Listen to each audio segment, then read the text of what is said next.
ഇപ്പം ബോർഡ് എക്സാമിന് വേണ്ടി തയ്യാറെടുത്തിരിക്കുന്ന കുട്ടികളാണെങ്കിൽ ഫസ്റ്റ് ലെവൽ പഠിത്തമെല്ലാം കഴിഞ്ഞിരിക്കുകയാണ്. ഇനി മറ്റു കോഴ്സ് ചെയ്യുന്നവരാണെങ്കിലും അവർ തിയറി എല്ലാം സ്ട്രോങ് ആക്കിയിട്ടിരിക്കുന്ന സമയമാണിത്.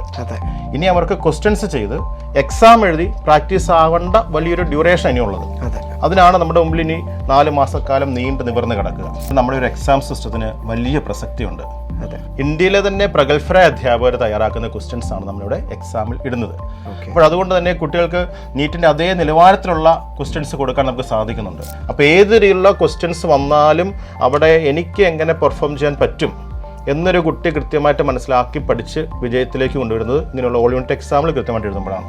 സാധാരണ കുട്ടികളെ സംബന്ധിച്ചൊരു വിചാരമുണ്ട്, എല്ലാം പഠിച്ചതിന് ശേഷം എഴുതുന്നതാണ് എക്സാം എന്ന്. നമ്മുടെയൊക്കെ മനസ്സിലെ ധാരണ അതാണ്. എല്ലാം പഠിച്ച് സ്കൂളിൽ ബോർഡ് എക്സാം എഴുതുന്ന കുട്ടികളൊക്കെ ചിന്തിക്കുന്നത് എല്ലാം പഠിച്ചതിന് ശേഷം വന്ന് എഴുതുന്ന ഒന്ന് മാത്രമാണ് എക്സാം എന്ന്. പക്ഷേ എൻട്രൻസ് കോച്ചിങ്ങിലെ വ്യത്യാസം എന്ന് പറയുന്നത് എക്സാമിലൂടെയും നമുക്ക് പഠിക്കാൻ പറ്റും. നിരന്തരമായ എക്സാമുകൾ പ്രാക്ടീസ് ചെയ്യുന്ന കുട്ടിയെ സംബന്ധിച്ച് ഗ്രാജ്വലി ആ കുട്ടി ഇമ്പ്രൂവ്മെൻറ്റിലേക്ക് വന്നുകൊണ്ടിരിക്കുകയാണ്. നീറ്റ് അടുത്ത വർഷം ടഫ് ആയിക്കോട്ടെ, ഏത് രീതിയിലായിക്കോട്ടെ, നമ്മുടെ വിദ്യാർത്ഥികളെ സംബന്ധിച്ച് BTSൽ ജോയിൻ ചെയ്യുന്ന ഒരു വിദ്യാർത്ഥിയെ സംബന്ധിച്ച് ആ കുട്ടിക്ക് അതൊരു വിഷയമാവേണ്ട കാര്യമില്ല. ഹായ് ഓൾ, നീറ്റ് എക്സാമിന് ഇനി 4 മാസം മാത്രമേ ഉള്ളൂ. അപ്പോൾ തീർച്ചയായിട്ടും +2-നൊക്കെ ശേഷമുള്ള വിദ്യാർത്ഥികളൊക്കെ ഒരുപക്ഷെ വളരെ സീരിയസ് ആയിട്ട് പ്രിപ്പയർ ചെയ്യാൻ തുടങ്ങുന്നൊരു സമയം കൂടിയാണ് അല്ലേ സാർ? അപ്പോൾ തീർച്ചയായിട്ടും ഈ ഒരു സമയത്താണ് ബ്രില്യൻറ്റിൻ്റെ BTS പ്രോഗ്രാമിൻ്റെ പ്രസക്തി എന്ന് പറയുന്നത്. അതായത് ബ്രില്യൻറ്റിലെ പരീക്ഷകൾ എഴുതി പരിശീലിക്കാനുള്ള കേരളമെമ്പാടുമുള്ള അല്ലെങ്കിൽ ലോകമെമ്പാടുമുള്ള മലയാളി വിദ്യാർത്ഥികൾക്ക് ബ്രില്യൻറ്റിലെ എക്സാം എഴുതി പരിശീലിക്കാനുള്ള ഒരു വലിയ അവസരമാണ് ബ്രില്യൻറ്റ് ഒരുക്കിയിരിക്കുന്നത്. അപ്പോൾ BTS പ്രോഗ്രാമിനെ കുറിച്ച് ഏറ്റവും ആധികാരികമായി നമ്മോട് സംസാരിക്കാനായി ജോസഫ് സാർ നമ്മോടൊപ്പം ജോയിൻ ചെയ്തിട്ടുണ്ട്. ജോസഫ് സാറാണ് BTS പ്രോഗ്രാമിൻ്റെ കോർഡിനേറ്റർ, അതോടൊപ്പം തന്നെ ബ്രില്യൻറ്റിൻ്റെ അസിസ്റ്റൻറ്റ് ഡയറക്ടർ കൂടിയാണ്. അപ്പോൾ ജോസഫ് സാർ, വർഷങ്ങളായിട്ട് ബ്രില്യൻറ്റിൻ്റെ BTS പ്രോഗ്രാമിന് കേരളത്തിലൊരു വലിയ സ്വീകാര്യതയുണ്ട്. അതിൻ്റെ പിന്നിൽ എന്താണ്? 40 വർഷമായിട്ട് ബ്രില്യൻറ്റ് നടപ്പിലാക്കി വിജയിപ്പിച്ച ഒരു എക്സാം സിസ്റ്റം ഉണ്ട്. ആ എക്സാം സിസ്റ്റമാണ് ബ്രില്യൻറ്റ് BTSൽ നടപ്പിലാക്കുന്നത്. അപ്പോൾ ഈ സെയിം സിസ്റ്റം നമ്മൾ റിപ്പീറ്റേഴ്സിലും റെസിഡൻഷ്യലും കുട്ടികൾ നടപ്പിലാക്കുന്നു. അവരോടൊപ്പം BTSൽ ജോയിൻ ചെയ്യുന്ന കുട്ടികൾക്കും എക്സാം എഴുതാൻ അവസരം കിട്ടുന്നു. അപ്പോൾ നമ്മുടെ മിടുക്കരായ വിദ്യാർത്ഥികളോടൊപ്പം എക്സാം എഴുതാനായിട്ട് നീറ്റ് എഴുതാൻ ആഗ്രഹിക്കുന്ന ഏതൊരു കുട്ടിക്കും വലിയൊരു അവസരം ഇവിടെയുണ്ട്. അതുകൊണ്ട് നമ്മുടെ BTSന് വലിയൊരു സ്വീകാര്യത ഇവിടെ ലഭ്യമാകുന്നു. സാർ, ഒരുപക്ഷെ ഇതുകൊണ്ടൊക്കെ തന്നെയായിരിക്കാം ഇപ്പോൾ മറ്റ് സംസ്ഥാനങ്ങളിൽ നിന്ന് ബ്രില്യൻറ്റിൻ്റെ BTS പ്രോഗ്രാമിൻ്റെ എക്സാം എഴുതാൻ വിദ്യാർത്ഥികൾ വരുന്നുണ്ട്. അതുപോലെ മറ്റ് ഇൻസ്റ്റിറ്റ്യൂട്ടുകളിൽ നിന്നൊക്കെ വിദ്യാർത്ഥികൾ BTS പ്രോഗ്രാം എഴുതുന്നുണ്ട്, അതായത് ബ്രില്യൻറ്റിലെ എക്സാം എഴുതുന്നുണ്ട്. അത് എന്തുകൊണ്ടായിരിക്കാം? തീർച്ചയായിട്ടും നമ്മുടെ ഒരു എക്സാം സിസ്റ്റത്തിന് വലിയ പ്രസക്തിയുണ്ട്. ഇന്ത്യയിലെ തന്നെ പ്രഗത്ഭരായ അധ്യാപകർ തയ്യാറാക്കുന്ന ക്വസ്റ്റ്യൻസ് ആണ് നമ്മളിവിടെ എക്സാമിൽ ഇടുന്നത്. അപ്പോൾ അതുകൊണ്ട് തന്നെ കുട്ടികൾക്ക് നീറ്റിൻ്റെ അതേ നിലവാരത്തിലുള്ള ക്വസ്റ്റ്യൻസ് കൊടുക്കാൻ നമുക്ക് സാധിക്കുന്നുണ്ട്. അതുകൊണ്ട് BTSന് വളരെ പ്രസക്തി കേരളത്തിൽ നിന്നല്ല ഇന്ത്യ ഒട്ടാകെയുള്ള കുട്ടികൾക്കിടയിൽ ഉണ്ട് എന്നുള്ളതാണ് സത്യം. സാറ് പറഞ്ഞു ബ്രില്യൻറ്റിൻ്റെ റിപ്പീറ്റർ പ്രോഗ്രാമിലും റെസിഡൻഷ്യൽ പ്രോഗ്രാമിലും ഒക്കെ നമ്മൾ ഉൾപ്പെടുത്തിയിരിക്കുന്ന അതേ എക്സാം സിസ്റ്റം തന്നെയാണ് BTS പ്രോഗ്രാമിൽ ജോയിൻ ചെയ്യുന്ന വിദ്യാർത്ഥികൾക്കും നമ്മൾ ഉൾപ്പെടുത്തിയിരിക്കുന്നതെന്ന് പറഞ്ഞു. ശരിക്കും പറഞ്ഞാൽ ഇപ്പോൾ നമ്മളെ കേട്ടുകൊണ്ടിരിക്കുന്ന വിദ്യാർത്ഥികൾക്ക് അറിയാൻ ആഗ്രഹം, ആ സിസ്റ്റം എന്താണ്, ബ്രില്യൻറ്റ് എങ്ങനെയാണ് ഇത് നടപ്പിലാക്കുന്നത് എന്നുള്ളൊരു വലിയ ചോദ്യമുണ്ട്. അതിനൊരു മറുപടി തരും. തീർച്ചയായിട്ടും. നമുക്ക് നീറ്റിൻ്റെ സിലബസ് നമുക്കറിയാം. ഫിസിക്സ്, കെമിസ്ട്രി, ബോട്ടണി, സുവോളജി, അതോടൊപ്പം നമുക്ക് പ്രാക്ടിക്കൽ കെമിസ്ട്രി, പ്രാക്ടിക്കൽ ഫിസിക്സ്, അങ്ങനെ 81ഓളം ചാപ്റ്ററുകളും ഈ പ്രാക്ടിക്കൽ ഫിസിക്സും കെമിസ്ട്രിയും ഉൾപ്പെടുന്നതാണ് നമ്മുടെ സിലബസ്. അപ്പോൾ ഈ നമ്മുടെ കംപ്ലീറ്റ് സിലബസിനെ നമ്മൾ 11 യൂണിറ്റുകളായിട്ട് തിരിച്ചിരിക്കുകയാണ്. അപ്പോൾ ഒരു യൂണിറ്റ് വരുമ്പോൾ അതിനകത്ത് 2 ഫിസിക്സ്, 2 കെമിസ്ട്രി, 2 ബോട്ടണി, 2 സുവോളജി, അങ്ങനെ 8ഓളം ചാപ്റ്ററുകൾ വരുന്ന 11ഓളം യൂണിറ്റുകൾ. അപ്പോൾ ഈ യൂണിറ്റുകൾക്ക് നമ്മൾ ഓരോ ദിവസം ഫിക്സ് ചെയ്ത് കൊടുക്കുകയാണ്. അപ്പോൾ നമുക്ക് ഈ എക്സാം സിസ്റ്റം ഈ വർഷത്ത് സ്റ്റാർട്ട് ചെയ്യുന്നത് നമ്മുടെ ജനുവരി 25-ാം തീയതിയാണ്. അപ്പം ജനുവരി 25-ാം തീയതി യൂണിറ്റ് 1 സ്റ്റാർട്ട് ചെയ്യുമ്പോൾ ഈ ഒരു യൂണിറ്റിൽ 8ഓളം ചാപ്റ്ററുകൾ. അപ്പോൾ 8 ചാപ്റ്റർ പഠിക്കാൻ ആ കുട്ടിക്ക് 3-4 ദിവസങ്ങൾ. അപ്പോൾ നമുക്കൊരു എക്സാം സിസ്റ്റത്തിൽ ഒരിക്കലും ഒരു കുട്ടിയോട് 81 ചാപ്റ്ററും ഒരുമിച്ച് പഠിച്ചുകൊണ്ട് പോകാൻ എന്നല്ല നമ്മൾ പറയുക. അപ്പോൾ നമുക്ക് ഘട്ടം ഘട്ടമായിട്ട് 8 ചാപ്റ്റർ, പിന്നെ 3-4 ദിവസങ്ങൾക്ക് ശേഷം അടുത്ത 8 ചാപ്റ്റർ, യൂണിറ്റ് 2, അത് കഴിഞ്ഞതിന് ശേഷം യൂണിറ്റ് 3, അങ്ങനെ 11 യൂണിറ്റുകൾ ഗ്യാപ്പിട്ട് നടത്തുകയാണ്. അപ്പോൾ നമുക്കറിയാം ഓരോ കുട്ടിയും എക്സാമിന് ഏറ്റവും കൂടുതൽ പഠിക്കുന്നത് എക്സാമിൻ്റെ തലേ ദിവസങ്ങളിലാണ്. നമുക്കറിയാം, നമ്മൾ പണ്ട് പഠിച്ചപ്പോൾ നമ്മളും ഏറ്റവും കൂടുതൽ മെനക്കെട്ട് കുത്തിയിരുന്ന് പഠിച്ചത് എക്സാമിൻ്റെ തലേ ദിവസങ്ങളിലാണല്ലോ. അപ്പോൾ ഇവിടെയും നമ്മൾ അതുപോലെ തന്നെ. അപ്പോൾ ഈ തലേ ദിവസങ്ങളിൽ കുട്ടികൾ മാക്സിമം ഇരുന്ന് വർക്ക് ചെയ്യുന്നൊരു സാഹചര്യം. അങ്ങനെ ഘട്ടം ഘട്ടമായിട്ട് 11 യൂണിറ്റുകൾ വളരെ സിസ്റ്റമാറ്റിക്കായിട്ട് കുട്ടികൾ പഠിക്കുന്നു. ഇപ്പോഴത്തെ ഒരു പ്രത്യേക സാഹചര്യം നമ്മൾ കണക്കിലാക്കണം. ഇപ്പം ബോർഡ് എക്സാമിന് വേണ്ടി തയ്യാറെടുത്തിരിക്കുന്ന കുട്ടികളാണെങ്കിൽ അവർ സ്കൂളിൽ +1 +2 ടോപ്പിക്കുകളെല്ലാം കഴിഞ്ഞ് ബോർഡ് എക്സാമിന് തയ്യാറെടുത്തുകൊണ്ടിരിക്കുന്ന കുട്ടികളാണ്. അവരെ സംബന്ധിച്ച് ഫസ്റ്റ് റൗണ്ട് തിയറി എല്ലാം പഠിച്ച് കഴിഞ്ഞു. ഇനി നീറ്റിന് വേണ്ടി മാറ്റി വെച്ചിരിക്കുന്ന മറ്റൊരു കാറ്റഗറി കുട്ടികളാണെങ്കിൽ പോലും അവരും തിയറി പഠനമെല്ലാം അവരുടെ ഫസ്റ്റ് ലെവൽ പഠിത്തമെല്ലാം കഴിഞ്ഞിരിക്കുകയാണ്. ഇനി മറ്റ് കോഴ്സ് ചെയ്യുന്നവരാണെങ്കിലും അവർ തിയറി എല്ലാം സ്ട്രോങ് ആക്കിയിട്ടിരിക്കുന്ന സമയമാണിത്. അതെ. ഇനി അവർക്ക് ക്വസ്റ്റ്യൻസ് ചെയ്ത് എക്സാം എഴുതി പ്രാക്ടീസ് ആവേണ്ട വലിയൊരു ഡ്യൂറേഷൻ ഇനിയുള്ളത്. അതെ. അതിനാണ് നമ്മുടെ മുമ്പിൽ ഇനി 4 മാസക്കാലം നീണ്ടു നിവർന്ന് കിടക്കുക. കറക്റ്റ്. അപ്പോൾ ഈ 4 മാസക്കാലം നന്നായിട്ട് ഉപയോഗിക്കാനുള്ള വലിയൊരു അവസരം. അപ്പോൾ അങ്ങനെ 11 യൂണിറ്റുകൾ കഴിയുമ്പോൾ ആ കുട്ടിക്ക് മനസ്സിലാകും ആ കുട്ടി എന്തുമാത്രം ഇതുവരെയൊക്കെ പഠിച്ചിട്ടുണ്ട്, അപ്പോൾ തീരെയൊക്കെ എന്തുമാത്രം സ്ട്രോങ് ആക്കാൻ പറ്റിയിട്ടുണ്ട്. നമ്മൾ വിശദമായിട്ട് ആ കുട്ടിക്ക് തന്നെ ഒരു അവയർനെസ്, ആ കുട്ടിക്ക് ആവശ്യമായ അവയർനെസ് കൊടുത്ത് സപ്പോർട്ട് ചെയ്യാൻ നമുക്ക് ക്ലാസ് ടീച്ചേഴ്സും മെന്റർ സപ്പോർട്ട് ഡയറക്ടേഴ്സ് ഉൾപ്പെടെയുള്ള കോർഡിനേറ്റേഴ്സ് ഉൾപ്പെടെ എല്ലാ സംവിധാനവും കുട്ടിക്ക് അവൈലബിൾ ആണ്. അപ്പോൾ കുട്ടിക്ക് കൃത്യമായ അറിവ് കിട്ടും ഏത് ടോപ്പിക്കിലാണല്ലോ കുട്ടിയുടെ കുറവ് ഏതാണ്, ഏത് ടോപ്പിക്കുകളിൽ സപ്പോർട്ട് ചെയ്യണം, ഏത് ടോപ്പിക്കുകളിൽ ശ്രദ്ധിച്ചാൽ കൂടുതൽ മുമ്പോട്ട് വരാൻ പറ്റും തുടങ്ങിയ അവയർനെസ് കുട്ടിക്ക് തീർച്ചയായിട്ടും നമുക്ക് പറഞ്ഞു കൊടുക്കാൻ പറ്റും ബ്രില്യനെ സംബന്ധിച്ച്. അങ്ങനെ കിട്ടുന്ന അറിവും കൂടി ചേർത്ത് വെച്ച് വീണ്ടും അടുത്ത ലെവലിലേക്ക് നമ്മൾ കിടക്കുകയാണ് യൂണിറ്റ് കോമ്പിനേഷൻ. അപ്പോൾ യൂണിറ്റ് 1 എഴുതിയപ്പോൾ ആ കുട്ടിക്ക് എന്തൊക്കെ ഉണ്ടായോ അതെല്ലാം സോൾവ് ചെയ്തുകൊണ്ട് യൂണിറ്റ് 1+2 അടുത്ത ലെവൽ, പിന്നെ യൂണിറ്റ് 3+4. അപ്പോൾ കുട്ടിക്ക് യൂണിറ്റ് എക്സാമുകളിൽ ഉണ്ടായ കുറവുകൾ നികത്തിയെടുത്തുകൊണ്ട് യൂണിറ്റ് കോമ്പിനേഷൻ എഴുതാൻ പറ്റും. അപ്പോൾ തീർച്ചയായിട്ടും ഇവിടെ ഇങ്ങനെ നിരന്തരമായ എക്സാമുകൾ പ്രാക്ടീസ് ചെയ്യുന്ന കുട്ടിയെ സംബന്ധിച്ച് ഗ്രാജ്വലി ആ കുട്ടി ഇമ്പ്രൂവ്മെൻറ്റിലേക്ക് വന്നുകൊണ്ടിരിക്കുകയാണ്. അങ്ങനെ ഇമ്പ്രൂവ്മെൻറ്റിലേക്ക് വരുന്ന കുട്ടി പിന്നെ ഫസ്റ്റ് ഇയർ തന്നെ, പിന്നെ സെക്കൻഡ് ഇയർ തന്നെ. അപ്പോൾ ആ കുട്ടി ഏകദേശം തിയറി എല്ലാം വളരെ സ്ട്രോങ് ആയി പ്രോബ്ലം സോൾവ് ചെയ്യാനും ആപ്ലിക്കേഷനിലെ ക്വസ്റ്റ്യൻസൊക്കെ നിരവധി ചെയ്യാനും പ്രാക്ടീസ് ചെയ്യാനും ഒക്കെ തയ്യാറെടുത്തിട്ടുണ്ടാവും. തുടർന്ന് നമ്മൾ ഓൾ യൂണിറ്റ് എക്സാമിലേക്ക് കടക്കുകയാണ്. സാറ് പറഞ്ഞതനുസരിച്ച് വലിയൊരു പ്രോസസ്സിലൂടെയാണ് കുട്ടികൾ കടന്നു പോകുന്നത്. തീർച്ചയായിട്ടും. അല്ല, യൂണിറ്റ് എക്സാമിൽ നിന്ന് ഓൾ യൂണിറ്റ് എക്സാം വരെയുള്ള ആ ഒരു പ്രോസസ്സിലേക്ക് എത്തുന്നത് വലിയൊരു സിസ്റ്റമാറ്റിക് അപ്രോച്ചിലൂടെ തന്നെയാണ്. വളരെ സിസ്റ്റമാറ്റിക്കായി നമ്മൾ 40 വർഷമായിട്ട് നടപ്പിലാക്കി വിജയിപ്പിച്ച നമ്മുടെ സംവിധാനമാണ് നമ്മളിവിടെ ഇംപ്ലിമെൻറ്റ് ചെയ്യുക. ഓക്കെ സാർ, ഒരു കാര്യം, ഇനി നമ്മുടെ ഈ ഒരു ഓൾ യൂണിറ്റിൽ എക്സാമിലേക്ക് എത്തുമ്പോൾ കുട്ടികൾ ശ്രദ്ധിക്കേണ്ട ഒരുപാട് കാര്യങ്ങളുണ്ട്. നമ്മൾ ഇതുവരെ പഠിച്ച കാര്യങ്ങളൊക്കെ അല്ലേ എല്ലാം കൂടെ ഒരുമിച്ച് ഒരു യഥാർത്ഥ നീറ്റ് എക്സാം ആണ് അപ്പോൾ കുട്ടികൾക്ക് ലഭ്യമാകുന്നത്. തീർച്ചയായിട്ടും. അപ്പോൾ അതിൻ്റെ ഒരു ഷെഡ്യൂളും അത് എപ്പോഴാണ് തുടങ്ങുന്നതെന്നൊക്കെ ഒന്ന് വ്യക്തമാക്കാമോ? നമ്മൾ ജനുവരി 25-ാം തീയതി യൂണിറ്റ് എക്സാം സ്റ്റാർട്ട് ചെയ്യുമെന്ന് പറഞ്ഞു. തുടർന്ന് യൂണിറ്റ് കോമ്പിനേഷൻ ആണെന്ന് പറഞ്ഞു. അതിനുശേഷം നമ്മൾ മാർച്ച് ലാസ്റ്റ് ഏപ്രിലോടുകൂടി ഏപ്രിൽ ഫസ്റ്റ് വീക്കിലൂടെ ഓൾ യൂണിറ്റ് എക്സാമുകൾ നടപ്പിലാക്കുക. അപ്പോൾ ഓൾ യൂണിറ്റ് എക്സാമിലാണ് കുട്ടിയെ സംബന്ധിച്ച് യഥാർത്ഥത്തിൽ ടൈം മാനേജ്മെൻറ്റ് ഉൾപ്പെടെയുള്ള കാര്യങ്ങൾ പഠിക്കാനായിട്ട് യഥാർത്ഥത്തിൽ അവസരം കിട്ടുക. കാരണം എല്ലാ ചാപ്റ്ററിലെയും ക്വസ്റ്റ്യൻസ് ബാലൻസ് ചെയ്തു വരുന്നു. എക്സാം ടഫാകാം, സിമ്പിളാവാം, ആവറേജ് ആകാം, അല്ലെങ്കിൽ ഫിസിക്സ് ടഫാവാം, ബയോളജി സിമ്പിളാവാം, അല്ലെങ്കിൽ തിരിച്ചുമാകാം, ബയോളജി ലെന്തി ആവാം, ഫിസിക്സ് സിമ്പിളാവാം, പല രീതിയിൽ കെമിസ്ട്രി ടഫ്, ആവറേജ്, ഏത് രീതിയിലും വരാം. അപ്പോൾ ആ ഏത് രീതിയിലുള്ള ക്വസ്റ്റ്യൻസ് വന്നാലും, കാരണം നമ്മൾ ഇതിന് മുൻപുള്ള വർഷങ്ങളിൽ നോക്കുമ്പോൾ ടഫായ ക്വസ്റ്റ്യൻസ്, ഏറ്റവും സിമ്പിളായ എക്സാം നടന്നത് 2024, എബോവ് ആവറേജ് എക്സാം നടന്നത് 2025, അങ്ങനെ പല രീതിയിലുള്ള എക്സാമുകൾ ഇതിന് മുമ്പോട്ട് നടന്നിട്ടുണ്ട്. അപ്പോൾ ഏത് രീതിയിലുള്ള ക്വസ്റ്റ്യൻസ് വന്നാലും അവിടെ എനിക്ക് എങ്ങനെ പെർഫോം ചെയ്യാൻ പറ്റും എന്നൊരു കുട്ടി കൃത്യമായിട്ട് മനസ്സിലാക്കി പഠിച്ച് വിജയത്തിലേക്ക് കൊണ്ടുവരുന്നത് ഇങ്ങനെയുള്ള ഓൾ യൂണിറ്റ് എക്സാമിൽ കൃത്യമായിട്ട് എഴുതുമ്പോഴാണ്. അപ്പോൾ അതിന് നമ്മൾ പല രീതിയിലുള്ള ക്വസ്റ്റ്യൻസ് നമ്മൾ അവിടെ ഇടുക. ടഫായ എക്സാം ഇടുന്നുണ്ട്, സിമ്പിൾ ഇടുന്നുണ്ട്, എബോവ് ആവറേജ്, കഴിഞ്ഞ വർഷത്തെ പോലെ അതേ റേഞ്ചിലുള്ള. അപ്പോൾ നീറ്റ് ഏത് രീതിയിൽ വന്നാലും കുട്ടിക്ക് പെർഫോം ചെയ്യാൻ പറ്റണം. ആ രീതിയിലാണ് നമ്മൾ എക്സാമുകൾ പ്ലാൻ ചെയ്തുകൊണ്ടിരിക്കുക. സാർ, ഇപ്പോൾ പറഞ്ഞതിൻ്റെ അടിസ്ഥാനത്തിലൊരു ചോദ്യം കൂടി ചോദിച്ചോട്ടെ. അതായത് മറ്റൊന്നുമല്ല, പരീക്ഷ എഴുതുക എന്നതിലുപരി ഇതിനു മുൻപ് വിദ്യാർത്ഥികൾ കുറച്ച് തയ്യാറെടുപ്പുകൾ നടത്താറുണ്ട് ഈ ഒരു BTS പ്രോഗ്രാമിലേക്ക് വരുമ്പോൾ. അപ്പോൾ അതെന്തൊക്കെയാണ് സാർ? നമ്മൾ ഓരോ എക്സാമിൻ്റെയും തലേ ദിവസം നമുക്കൊരു പ്രിപ്പറേറ്ററി മോഡൽ എക്സാം ഉണ്ട്. ഒരു പ്രീ മോഡൽ എക്സാം. നാളെ എക്സാം ആണെങ്കിൽ അതിൻ്റെ തലേ ദിവസം നമ്മളൊരു എക്സാം നടത്തുകയാണ് ഓൺലൈനായിട്ട്. ഓഫ്ലൈനില്ല, ഓൺലൈനായിട്ട് തന്നെ. അപ്പം കുട്ടി അത്യാവശ്യം പഠിച്ചു കഴിഞ്ഞിരിക്കുന്നു.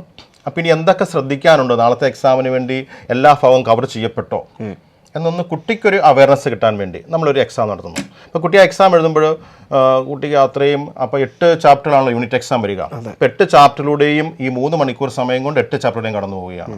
അപ്പോൾ 8 ചാപ്റ്റർ, 150 ക്വസ്റ്റ്യൻ, അതിൻ്റെ ഓപ്ഷൻസ്.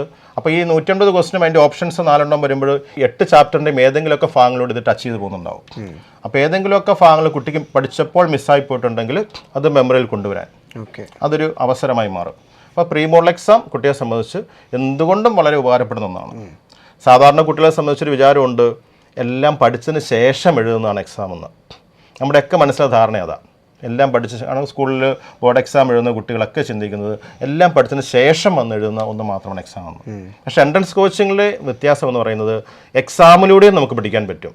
എക്സാം നമുക്ക് പഠനത്തിൻ്റെ ഭാഗമാണ് എന്ന സത്യം നമ്മൾ മനസ്സിലാക്കണം. എക്സാം നമ്മുടെ പഠനത്തിൻ്റെ ഭാഗം തന്നെയാണ്. കാരണം എക്സാമിലൂടെയാണ് നമ്മൾ എൻട്രൻസ് കോച്ചിങ്ങിൽ പഠിച്ചുകൊണ്ടിരിക്കുക. അതിനു വേണ്ടിയിട്ടാണ് നമ്മൾ പ്രിപ്പറേറ്ററി എക്സാമിൻ്റെ തലേ ദിവസം നടത്തുന്നത്. സാർ ഇപ്പോൾ പറഞ്ഞത് ഭയങ്കര സ്ട്രൈക്കിംഗ് ആയിട്ടുള്ളൊരു പോയിന്റാണ്. കാരണം എക്സാമിലൂടെ ആണ് വിദ്യാർത്ഥികൾ BTS പ്രോഗ്രാമിൽ പഠിക്കുന്നത്. അപ്പോൾ യൂണിറ്റ് വൈസ് തുടങ്ങുമ്പോൾ ആ യൂണിറ്റിലെ വിദ്യാർത്ഥികൾ പഠിക്കുന്നത് ആ എക്സാം എഴുതി തന്നെയാണ്. തീർച്ചയായിട്ടും യൂണിറ്റിലെന്നല്ല, ഓൾ യൂണിറ്റ് എക്സാം വരുമ്പം അവിടെ വരുമ്പോൾ ഓൾ യൂണിറ്റ് എക്സാം എഴുതുമ്പം 81 ചാപ്റ്ററിൻ്റെയും റിവിഷനാണ് ആ ഒറ്റ എക്സാമിലൂടെ നടക്കുന്നത്. ഓക്കെ, അതൊരു വലിയ കാര്യമാണ്. അപ്പോൾ സാർ എത്ര എക്സാമുകളിലൂടെയായിരിക്കും BTS പ്രോഗ്രാമിൽ ഒരു വിദ്യാർത്ഥി കടന്നു പോവുക? അല്ലെങ്കിൽ അദ്ദേഹത്തിന് കോൺഫിഡൻസ് അദ്ദേഹത്തിന് എക്സാം എഴുതി എങ്ങനെയായിരിക്കും കൂട്ടാൻ സാധിക്കുക? നമ്മൾ ഇപ്പോൾ ഇത് പറഞ്ഞു കഴിഞ്ഞാൽ ഏറ്റവും ആദ്യം തന്നെ പറഞ്ഞു നമ്മുടെ റിപ്പീറ്റേഴ്സ് റെസിഡൻഷ്യൽ കുട്ടികളോടൊപ്പമാണ് നമ്മൾ എക്സാം എഴുതുക എന്നുള്ളത്. അപ്പം നമുക്ക് എക്സാം നടത്താനുള്ള സൗകര്യാർത്ഥം നമ്മൾ 2 ഗ്രൂപ്പായിട്ട് തിരിച്ച് നടത്തുന്നത്. ഇപ്പം BTSലെ കുട്ടികൾ ഗ്രൂപ്പ് 1നോടൊപ്പമാണ് എക്സാം എഴുതുന്നതെങ്കിലും ഗ്രൂപ്പ് 2വിൻ്റെ എക്സാം BTSലെ കുട്ടികൾക്ക് അവൈലബിൾ ആണ്. അപ്പം 2 ഗ്രൂപ്പ് ഉണ്ടെന്നുള്ള വസ്തുത BTSൽ ജോയിൻ ചെയ്യുന്ന കുട്ടികൾ മനസ്സിലാക്കുക. അവർ റിയലി എഴുതുന്ന എക്സാം ഗ്രൂപ്പ് 1നോടൊപ്പമാണെങ്കിലും ഗ്രൂപ്പ് 2വിൻ്റെ എക്സാംസ് അതിവിടെ നടക്കുന്നുണ്ട്, അത് ഇവർക്ക് അവൈലബിൾ ആണ്. അപ്പം ഗ്രൂപ്പ് 1ൻ്റെ 19 എക്സാം അവരുടെ പ്രിപ്പറേറ്ററി എക്സാം, ഓക്കെ, പിന്നെ ഗ്രൂപ്പ് 2വിൻ്റെ 19 എക്സാം അവരുടെ പ്രിപ്പറേറ്ററി എക്സാം, അങ്ങനെ 4 19കൾ എന്ന് പറഞ്ഞാൽ 76 എക്സാം. തുടർന്ന് 10 all unit exam, 7 rehearsal exam, 17 all unit exam, അതിൻ്റെ പ്രിപ്പറേറ്ററി, അങ്ങനെ 110 എക്സാം എഴുതാനുള്ള അവസരം BTSൽ പഠിക്കുന്ന ഏതൊരു കുട്ടിക്കുണ്ട്. ഓക്കെ, 110 എക്സാമിലൂടെയാണ് BTS പ്രോഗ്രാമിൽ ജോയിൻ ചെയ്യുന്ന ഒരു വിദ്യാർത്ഥി ഏതൊരു കുട്ടിക്കും കടന്നു പോകാൻ പറ്റുന്നത്. അതോ പിന്നെ നമ്മൾ ഈ ലേണിംഗ് ആപ്പ് ആക്സസ് ചെയ്യുന്ന കുട്ടിയാണെങ്കിൽ ഈ ലേണിംഗ് ആപ്പിലെ മുൻ വർഷങ്ങളിലെ ക്വസ്റ്റ്യൻസ്, ഓരോ ചാപ്റ്റർ വൈസ് ക്വസ്റ്റ്യൻസ് അതെല്ലാം വേറെ എക്സാമായിട്ട് മാത്രം, ടെസ്റ്റ് സീരീസിൻ്റെ ഭാഗമായിട്ട് മാത്രം ആ കുട്ടിക്ക് കിട്ടുന്ന എക്സാമാണ് 110 എക്സാം. 110 × 180 അത്രയും ക്വസ്റ്റ്യൻസ് കുട്ടിക്ക് മൊത്തം അവൈലബിൾ ആവുകയാണ് നമ്മൾ ഈ സിസ്റ്റത്തിൽ. ഇപ്പോൾ കുട്ടികളുടെ ഇടയിൽ ഒരു ചെറിയൊരു ആശങ്കയുണ്ട്. അതായത് നമ്മുടെ യൂട്യൂബ് വീഡിയോയുടെ അടിയിലൊക്കെ കുട്ടികൾ കമൻറ്റ് ചെയ്യുന്നൊരു കാര്യമാണ്, 2026 നീറ്റ് എക്സാം 2025 ഇതുപോലെ കഠിനമാണെങ്കിൽ അങ്ങനെ ഒരു ചോദ്യമുണ്ട്. അപ്പോൾ BTS പ്രോഗ്രാം എഴുതുന്ന ഒരു വിദ്യാർത്ഥിയെ സംബന്ധിച്ചിടത്തോളം ഒരു കോൺഫിഡൻസ് എക്സാം എഴുതി നേടിയെടുക്കാൻ സാധിക്കുന്നുണ്ട്. അപ്പോൾ സാറിനോട് ഞാൻ ചോദിക്കാൻ ആഗ്രഹിക്കുന്നതും ആ കുട്ടികളുടെ കമൻസിനൊരു മറുപടി ജോസഫ് സാറിന് എന്തായിരിക്കും പറയാനുണ്ടാവുക? തീർച്ചയായിട്ടും നീറ്റ് ടഫ് ആയിക്കോട്ടെ സിമ്പിൾ ആയിക്കോട്ടെ, അത് ബ്രില്യൻറ്റിലെ എക്സാംസിലൂടെ കടന്നു പോകുന്ന കുട്ടികളെ സംബന്ധിച്ച് വിഷയമുള്ള കാര്യമല്ല. കാരണം നമ്മൾ ഈ വർഷം കൂടുതലായിട്ട് ചെയ്യുന്ന കാര്യം അവർക്ക് വേണ്ടി നീറ്റ് അഡ്വാൻസ് എന്ന പേരിൽ എക്സാം ഉണ്ട്. അത് ഇതുവരെയും നമ്മൾ നടത്തുന്നുണ്ടായിരുന്നു. അത് നമ്മുടെ ഈ ടെസ്റ്റ് സീരീസിൻ്റെ ഭാഗമായിട്ട് നമ്മൾ വീണ്ടും നടത്തുന്നുണ്ട്. നമ്മൾ ഇതുവരെയും അതിനെക്കുറിച്ച് പറഞ്ഞില്ല എന്ന് മാത്രമേ ഉള്ളൂ. അതായത് നീറ്റ് മോഡൽ എക്സാം നടക്കുന്ന, നമ്മുടെ യൂണിറ്റ് എക്സാം ഉൾപ്പെടെ നടക്കുന്ന ഓരോ ദിവസവും അതിനുശേഷം 1.5 മണിക്കൂർ നീറ്റ് അഡ്വാൻസ് എന്ന പേരിൽ മറ്റൊരു എക്സാം കൂടി നമ്മൾ കണ്ടക്ട് ചെയ്യുന്നുണ്ട്. 1.5 മണിക്കൂറായതുകൊണ്ട് പകുതി ക്വസ്റ്റനാണ്, 90 ക്വസ്റ്റനാണ്. ആ സെയിം യൂണിറ്റിനെ ബേസ് ചെയ്ത് തന്നെ 90 ക്വസ്റ്റിൻ്റെ നീറ്റ് അഡ്വാൻസ്ഡ്, അതായത് ആപ്ലിക്കേഷൻ ലെവൽ അല്പം കൂടി കഴിഞ്ഞ വർഷത്തെ നീറ്റിൽ ചോദിച്ച പാറ്റേണിലുള്ള ക്വസ്റ്റ്യൻസ് എല്ലാം ഉൾപ്പെടുത്തി, അത് ഓരോ ചാപ്റ്ററിൽ നിന്നും ഉൾപ്പെടുത്തി, ഓരോ ചാപ്റ്ററിനും ഏതൊക്കെ രീതിയിൽ ടഫായ ക്വസ്റ്റ്യൻസ് വന്നാലും നമ്മുടെ ബ്രില്യൻറ്റിലെ എക്സാം ഇടുന്ന കുട്ടികൾക്ക് അത് മിസ്സാവരുത്. ആ ഒരു കൺസെപ്റ്റിൽ നമ്മൾ അങ്ങനെ മറ്റൊരു എക്സാം നടത്തുന്നുണ്ട്. ആ എക്സാമിൽ യൂണിറ്റ് 1 മുതൽ യൂണിറ്റ് 11 വരെയും, തുടർന്ന് യൂണിറ്റ് കോമ്പിനേഷനിലും, തുടർന്നുള്ള ഓൾ യൂണിറ്റ് എക്സാമിൽ നമ്മളിത് കണ്ടക്ട് ചെയ്യുന്നുണ്ട്. അതുകൊണ്ട് തീർച്ചയായിട്ടും നീറ്റ് അടുത്ത വർഷം ടഫ് ആയിക്കോട്ടെ, ഏത് രീതിയിലായിക്കോട്ടെ, നമ്മുടെ വിദ്യാർത്ഥികളെ സംബന്ധിച്ച് BTSൽ ജോയിൻ ചെയ്യുന്നൊരു വിദ്യാർത്ഥിയെ സംബന്ധിച്ച് ആ കുട്ടിക്ക് അതൊരു വിഷയമാവേണ്ട കാര്യമില്ല.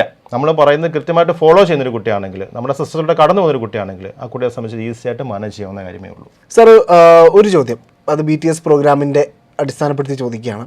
ഇപ്പോൾ 2025 പോലെ തന്നെ നീറ്റ് എക്സാം കുറച്ച് ബുദ്ധിമുട്ടാവുകയാണെങ്കിൽ എങ്ങനെ BTS പ്രോഗ്രാമിലെ ഒരു വിദ്യാർത്ഥിക്ക് ഈ എക്സാമിനെ ഡീൽ ചെയ്യാൻ പറ്റും? ഇത് BTSലെ എന്ന് മാത്രമല്ല, നമ്മുടെ നീറ്റ് എക്സാം എഴുതുന്ന ഓരോ കുട്ടിയും മനസ്സിലാക്കേണ്ട ഒരു കാര്യമാണ്, എക്സാം ടഫായാൽ ആ കുട്ടി എക്സാം ഹാളിൽ എന്ത് ചെയ്യും. ഇപ്പോൾ എക്സാം ഹാളിൽ എക്സാം എഴുതുന്ന ഒരു കുട്ടിയെ സംബന്ധിച്ച് ആ കുട്ടിക്ക് ഒരിക്കലും മനസ്സിലാവുന്നില്ല എക്സാം ടഫാണോ സിമ്പിളാണോ ആവറേജ് ആണോ എന്ന്.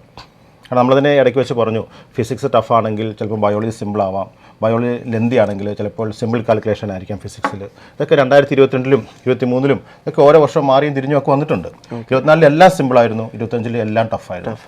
പക്ഷേ നമ്മൾ മനസ്സിലാക്കുന്ന ഒരു കാര്യം, ഒരു ക്വസ്റ്റ്യൻ പേപ്പർ എടുത്ത് നമ്മൾ അനലൈസ് ചെയ്യുമ്പോൾ നമ്മൾ മനസ്സിലാക്കുന്ന കാര്യം, എക്സാം എത്ര ടഫാണെങ്കിലും അതിനകത്ത് 10 സെക്കൻഡ് കൊണ്ടും 15 സെക്കൻഡ് കൊണ്ടും 20 സെക്കൻഡ് കൊണ്ടും 50 സെക്കൻഡ് കൊണ്ടും ഒക്കെ ചെയ്യുന്ന നിരവധി ക്വസ്റ്റ്യൻസ് ഉണ്ട്. 1 മിനിറ്റ് താഴെ മാത്രം സമയം ആവശ്യമുള്ള ക്വസ്റ്റ്യൻസ് ഉണ്ട്. 2 മിനിറ്റും 3 മിനിറ്റും 4 മിനിറ്റും 5 മിനിറ്റും 10 മിനിറ്റ് വരെയും വേണ്ട ക്വസ്റ്റ്യൻസ് ഉണ്ട്.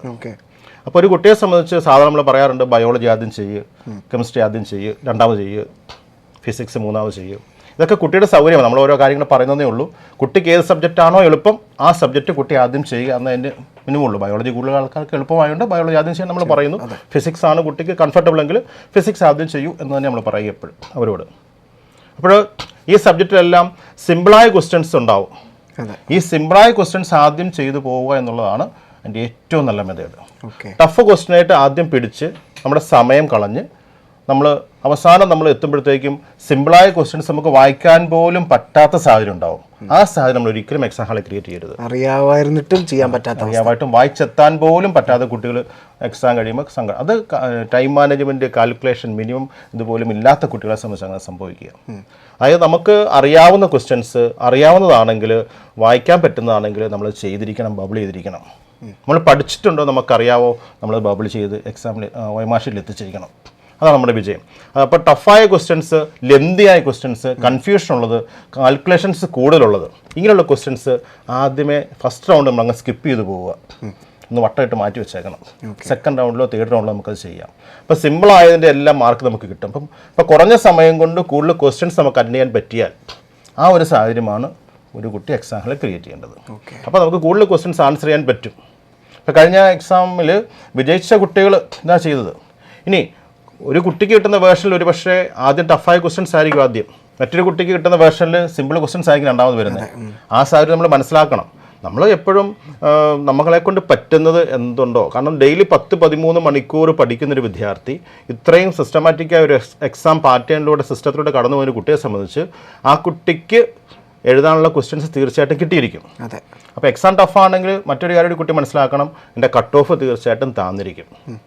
കാരണം സിമ്പിളായ എക്സാം എന്ന് പറഞ്ഞാൽ 2024 ലാസ്റ്റ് MBBS പോയത് 652 മാർക്കിലാണെങ്കിൽ, ടഫായ എക്സാം എന്ന് പറയുന്ന കഴിഞ്ഞ വർഷം 2025 ലാസ്റ്റ് MBBS പോയിരിക്കുന്നത് 526 മാർക്കിലാണ്. അപ്പോൾ എക്സാം ടഫായാൽ അതിൻ്റെ അഡ്വാൻറ്റേജ്, മറ്റൊരു അഡ്വാൻറ്റേജ് എന്ന് പറയുന്നത് അതിൻ്റെ കട്ട് ഓഫ് താന്നിരിക്കും. അപ്പോൾ നമുക്ക് അറിയാവുന്നത് കൃത്യമായിട്ട് ചെയ്തിട്ട് പോരുക. അത് സിമ്പിളായത് ഫസ്റ്റ് റൗണ്ട് ചെയ്യുക, ടഫായത് പിന്നീട് രണ്ടാം റൗണ്ടിലും തേർഡ് റൗണ്ടിലും ചെയ്യുക. അതാണ് നമ്മൾ നടപ്പിലാക്കേണ്ട ഒരു കാര്യം. അത് കോൺഫിഡൻസോടെ സന്തോഷത്തോടെ ചെയ്യുക. 10-13 മണിക്കൂർ പഠിക്കുന്ന, വീണ്ടും പറയുന്നു, 10-13 മണിക്കൂർ പഠിക്കുന്ന വിദ്യാർത്ഥിയെ സംബന്ധിച്ച് എക്സാം ടഫാണെങ്കിൽ നമ്മൾ വിചാരിച്ചോണം ആ എക്സാമിൽ എല്ലാ വിദ്യാർത്ഥികളും എക്സാം ടഫായിരിക്കും. സിമ്പിളാണെങ്കിൽ തീർച്ചയായിട്ടും സിമ്പിളും ആയിരിക്കും എല്ലാവർക്കും.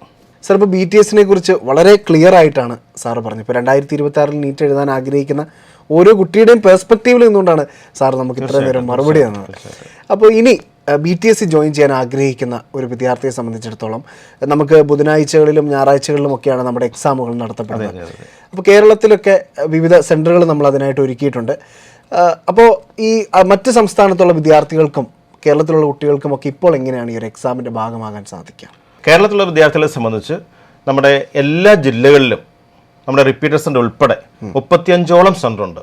അവിടെ വന്ന് എല്ലാ ഞായറാഴ്ചയും എക്സാം എഴുതാൻ പറ്റും. എന്നാൽ ബുധനാഴ്ച ദിവസം നമ്മുടെ റിപ്പീറ്റർ സെൻ്റർ വഴി ഒന്ന് അവർക്ക് എക്സാം എഴുതാൻ പറ്റും. മറ്റ് സ്റ്റേറ്റിലുള്ളവർക്ക് ഓൺലൈനായിട്ട് ഞായറാഴ്ചയും ബുധനാഴ്ചയും എക്സാം എഴുതാൻ പറ്റും. അതാണ് നമ്മുടെ നിലവിൽ എക്സാം എഴുതാനുള്ള നമ്മുടെ സംവിധാനം. കുട്ടികൾ ആവശ്യപ്പെട്ടാൽ, കുട്ടികൾ കൂടുതലായിട്ടുണ്ടെങ്കിൽ നമ്മൾ മറ്റ് സ്റ്റേറ്റിൽ ബാംഗ്ലൂരൊക്കെ നമ്മൾ മുൻ വർഷങ്ങൾ എക്സാം നടത്തിയിട്ടുണ്ട്. അതോടൊപ്പം ദുബായിൽ നമുക്ക് എക്സാം സെൻ്റർ ഉണ്ട്. അവിടെ എല്ലാ എക്സാമും ദുബായിൽ വന്നിരുന്നുള്ള സംവിധാനമുണ്ട്. സാർ, അപ്പോൾ ഇത് എഴുതുന്ന കുട്ടികളെ സംബന്ധിച്ചിടത്തോളം അവർക്കറിയാനൊരു ആഗ്രഹം, ഇതിൻ്റെ റിസൾട്ടും കാര്യങ്ങളും ഒക്കെ എപ്പോഴാണ് വരിക, അവരെ ഒരു സെൽഫ് ഇവാലുവേറ്റ് ചെയ്യാൻ എപ്പോഴാണ് അവർക്ക് സാധിക്കുക എന്നുള്ളതാണ്. തീർച്ചയായിട്ടും നമുക്ക് എക്സാം നടക്കുന്ന അന്ന് തന്നെ നമ്മൾ റിസൾട്ട് പബ്ലിഷ് ചെയ്യുകയാണ്. അന്ന് വൈകുന്നേരം തന്നെ OMR ഷീറ്റ് സ്കാൻ ചെയ്ത് റിസൾട്ടാക്കി നമ്മൾ റിസൾട്ട് അനാലിസിസ് മീറ്റിംഗ് എക്സാമിൻ്റെ സെയിം ഡേറ്റിൽ തന്നെ നമ്മൾ നടത്തുന്നു. അന്ന് വൈകിട്ട് ഡയറക്ടേഴ്സും കോർഡിനേറ്റേഴ്സും ചേർന്ന് മീറ്റിംഗ് കണ്ടക്ട് ചെയ്യും. കുട്ടികൾക്ക് ആവശ്യമായ നിർദ്ദേശങ്ങൾ, അടുത്ത എക്സാമിൽ എങ്ങനെ ഇമ്പ്രൂവ്മെൻറ്റ് വരുത്താൻ തുടങ്ങിയ കാര്യങ്ങളെല്ലാം അവർക്ക് ഡയറക്റ്റ് ചെയ്യുന്നു. അതോടൊപ്പം അവരുടെ പ്രൊഫൈലിൽ മെസ്സേജായിട്ട് കിട്ടുന്നു, ടെക്സ്റ്റ് മെസ്സേജായിട്ട് വാട്സപ്പിൽ കിട്ടുന്നു. അങ്ങനെ കുട്ടിക്ക് എക്സാം നടന്നാൽ 2 മണിക്കൂറിനുള്ളിൽ തന്നെ റിസൾട്ട് കിട്ടുന്ന സംവിധാനമാണ് നമുക്ക് ബ്രില്യൻറ്റിൽ ഉള്ളത്. അപ്പോൾ കേരളത്തിലും മറ്റ് സംസ്ഥാനത്തിൽ നിന്നുമൊക്കെ BTS പ്രോഗ്രാം ആഗ്രഹിക്കുന്ന വിദ്യാർത്ഥികൾക്കായിട്ട് ഒരുപാട് ക്രമീകരണങ്ങളാണ് ശരിക്കും ബ്രില്യൻ്റ് ഒരുക്കി നൽകിയിരിക്കുന്നത്. ശരിക്കും പരീക്ഷകൾ മാത്രമല്ല, നിങ്ങളൊരു മെൻറ്റർ സംവിധാനത്തിലൂടെ ആയിരിക്കും ബ്രില്യൻറ്റിൽ ജോയിൻ ചെയ്യുന്ന അന്ന് മുതൽ കടന്നു പോവുക.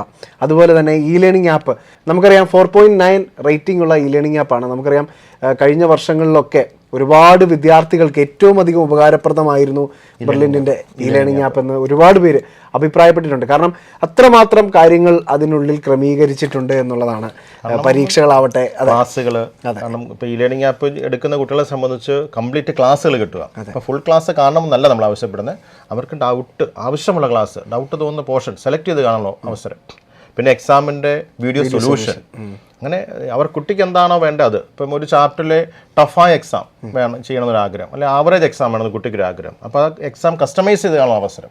അങ്ങനെ ഏത് രീതിയിൽ കുട്ടിക്ക് എന്താണോ വേണ്ടത് അത് കുട്ടിക്ക് അവൈലബിൾ ആകുന്നതാണ് നമ്മുടെ ഇ ലേണിംഗ് ആപ്പ് എന്ന് പറയുന്നത്. ഓക്കെ, അപ്പോൾ ഇത്തരത്തിലുള്ള വലിയ വലിയ ക്രമീകരണങ്ങളാണ് BTS പ്രോഗ്രാമിൽ നമ്മൾ ഉൾപ്പെടുത്തിയിരിക്കുന്നത്. അതുപോലെ നമ്മൾ എടുത്തു പറയേണ്ട ഒരു കാര്യമാണ് BTS പ്രോഗ്രാമിന് എത്രമാത്രം റിസൾട്ട് ഉണ്ട് എന്നുള്ള ആളുകളുടെ ഒരു ചോദ്യം. ശരിക്കും പറഞ്ഞാൽ കഴിഞ്ഞ നിരവധി വർഷങ്ങളായി BTS പ്രോഗ്രാമിലൂടെ വലിയ റിസൾട്ടുകളാണ് ബ്രില്യൻറ്റിന് നേടാൻ കഴിഞ്ഞിട്ടുള്ളത്. ഇപ്പോൾ എടുത്തു പറയുകയാണെങ്കിൽ സിയോണ മരിയോ ഡിസൂസ എയിംസ് ഡൽഹിയിലാണ് ഇപ്പോൾ പഠിക്കുന്നത്. ജേക്കബ് ബിബിൻ എയിംസ് ഡൽഹിയിലാണ് പഠിക്കുന്നത്. പത്മനാഭ് മേനോൻ എയിംസ് ഡൽഹിയിലാണ് പഠിക്കുന്നത്. യെസ്, ഇത് തന്നെയാണ് എടുത്തു പറയേണ്ടത്. അതായത് ബ്രില്യൻറ്റ് നടത്തുന്ന ഈ ഒരു എക്സാം പരമ്പരയും അതുപോലെ യഥാർത്ഥ നീറ്റ് എക്സാമും തമ്മിൽ അടുത്ത് വരുന്നൊരു സിറ്റുവേഷൻ. അതെ, കുട്ടികൾ പറയുന്നൊരു സെൻറ്റൻസ് ഉണ്ട് അവിടെ, എക്സാം ഹാളിൽ കയറി കഴിഞ്ഞാൽ ബ്രില്യൻറ്റിലെ എക്സാം ഹാളിൽ ഇരുന്ന് എക്സാം എഴുതുന്നത് പോലെ തന്നെ നീറ്റ് എക്സാം ഹാളിൽ റിയൽ എക്സാം ഹാളിൽ അങ്ങ് കടന്നു പോകുന്ന ഒരു സ്റ്റേജ്. കുട്ടികൾ വളരെ എക്സാമിന് ശേഷമുള്ള എക്സൈറ്റ്മെൻ്റ് ആയിട്ട് വന്ന് പറയുന്നൊരു സംഭവമാണ്. ഒരു നീറ്റാണോ എന്ന് പോലും തോന്നിയില്ല, ബ്രില്യൻറ്റിലെ പോലെ തന്നെ കടന്നുപോയി. സർ, അതുപോലെ തന്നെ ഈ റാങ്ക് ലിസ്റ്റിൻ്റെ ഭാഗമാകുന്ന വിദ്യാർത്ഥികൾ എപ്പോഴും പറയാറുണ്ട്, ഇപ്പോൾ കേരളത്തിൻ്റെ റാങ്ക് ലിസ്റ്റ് അതൊരു ബ്രില്യൻറ്റിൻ്റെ റാങ്ക് ലിസ്റ്റ് പോലെ തന്നെയാണ്. കാരണം ഈക്വലാണ്, ഡിഫറൻസ് ഇല്ല. അതെ, കാരണം നമുക്കറിയാം റിസൾട്ടുകളിൽ 90% എപ്പോഴും സൃഷ്ടിക്കുന്നത് ബ്രില്യൻറ്റിലെ വിദ്യാർത്ഥികൾ തന്നെയാണ്.